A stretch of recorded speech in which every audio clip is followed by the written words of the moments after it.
There's just something about them. Maybe it's the way they plow through bamboo, with no regard to dinner table etiquette. Or maybe it's the leisurely strolls. From the outset, a panda's life appears to be pretty easy. But appearances don't tell the whole story.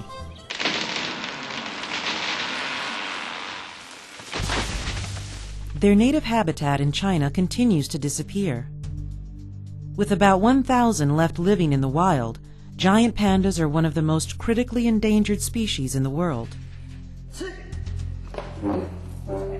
As a result, conservationists are doing their best to get captive pandas to reproduce. A difficult task given the animal's biology. But when you have a female that only cycles once a year, if you don't get her to breed that year, you have to wait again. So that's a big challenge with pandas. Rebecca Snyder is the curator of giant panda research at Zoo Atlanta, where Yang Yang and his female counterpart Lun-lun are big attractions. Both were closely studied from the moment they were born. Yang Yang, the male, was kept with his mother for almost a full year, a departure for captive breeding programs which usually separate cubs from their mothers at a much earlier age.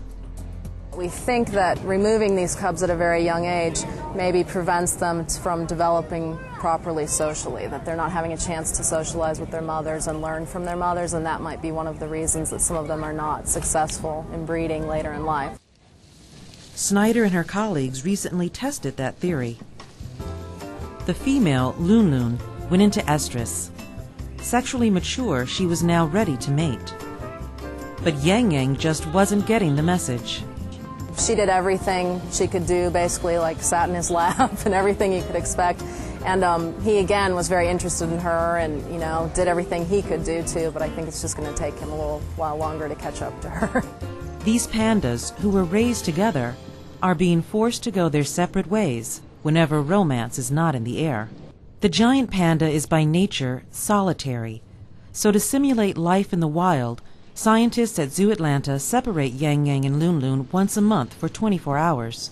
Researchers are finding that the male and female have distinctly different responses to their solitary confinement. She used to show a little bit more of a reaction when they were separated, at least go and look at him if she could, or sometimes scratch or paw a little bit at the barrier, but the last few times she has not seemed to be particularly upset by being apart from him. He, on the other hand, has been upset each time, really seems to prefer to be with her. So while Lun-lun is acting like a spurned lover, after repeated separations, Yang Yang may be starting to understand what he is missing. In an echo of human behavior, when she plays hard to get, he suddenly can't get enough of her.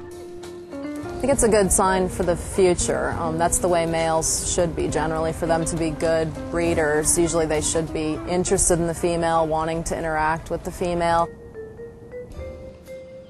Their lives may look easy, but for giant pandas, nothing is as easy as it seems.